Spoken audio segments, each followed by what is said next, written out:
When my 15-year-old granddaughter looked at me and asked this question, I realized something terrifying.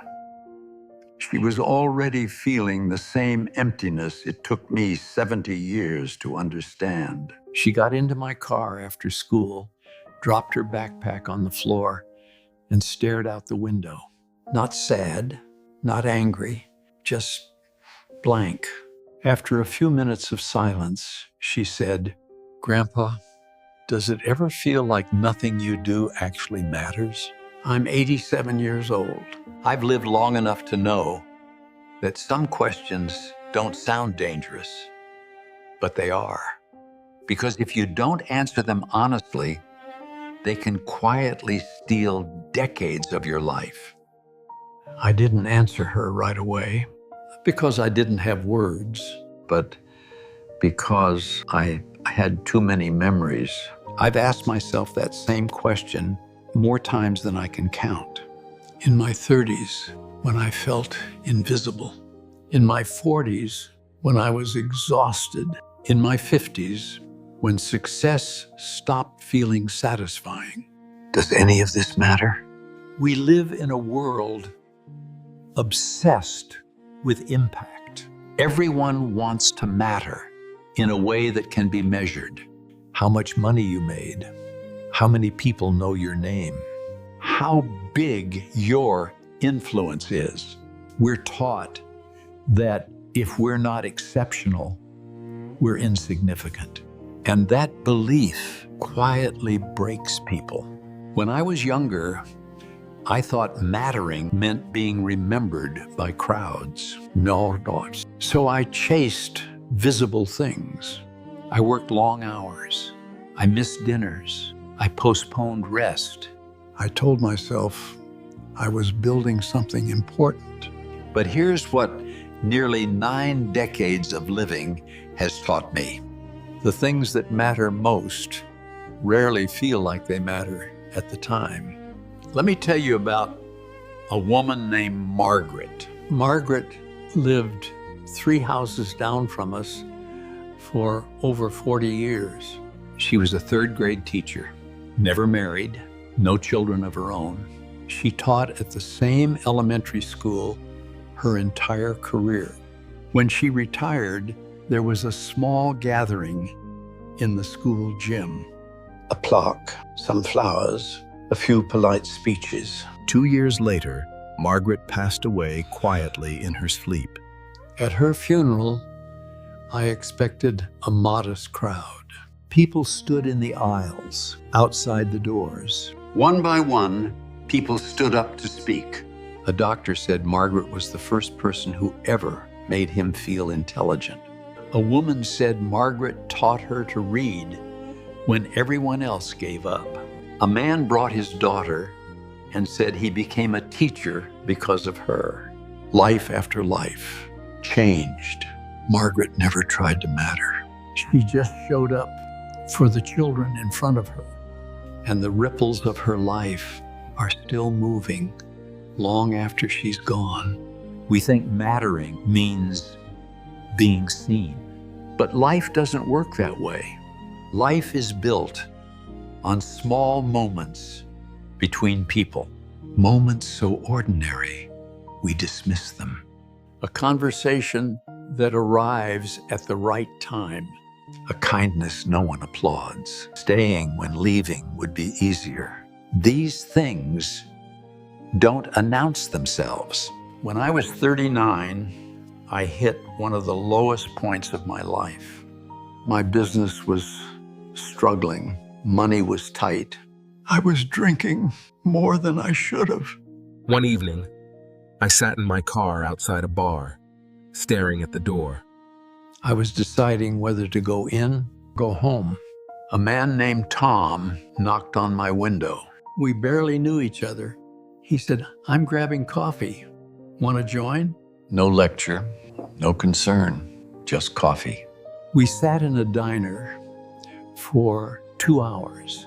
He talked about his kids, a book he was reading, a trip he took years ago.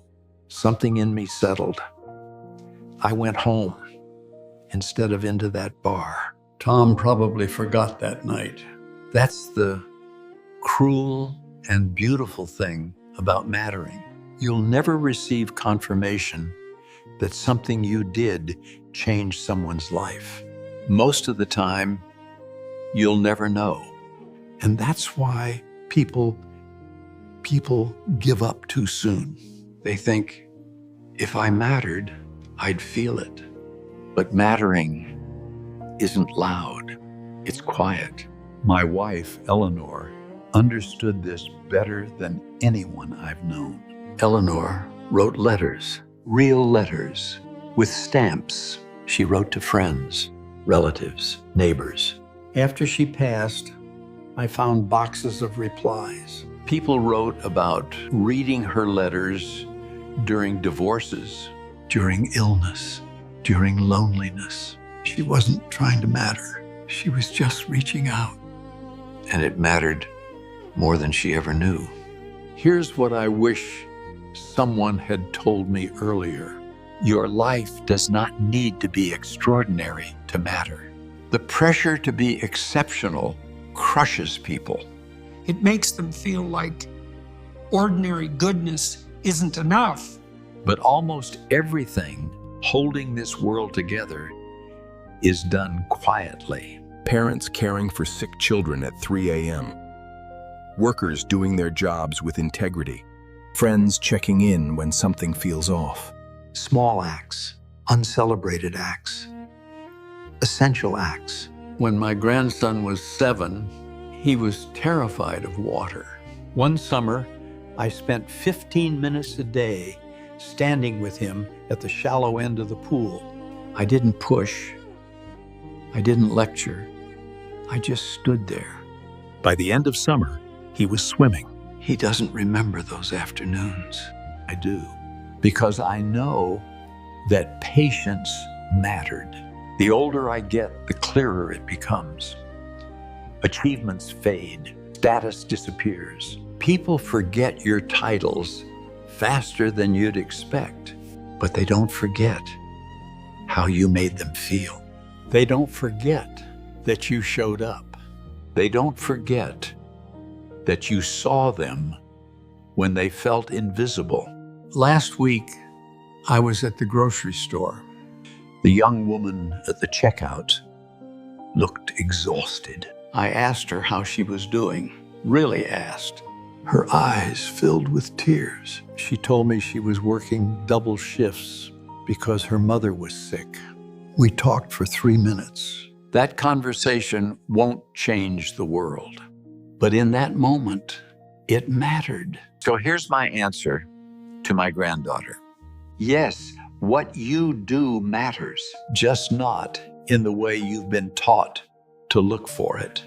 It matters when you choose patience over anger, when you tell the truth, even when it's uncomfortable, when you stay, when leaving would be easier.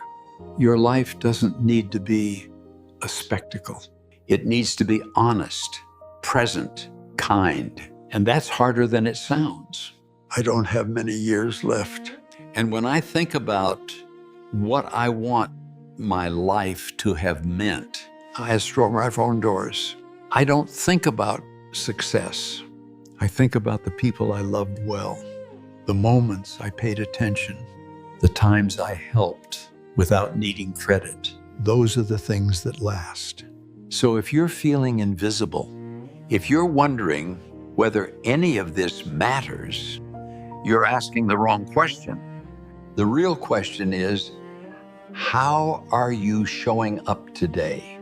Because meaning isn't found in being remembered by the world. It's found in being present for the people right in front of you. And that is never wasted.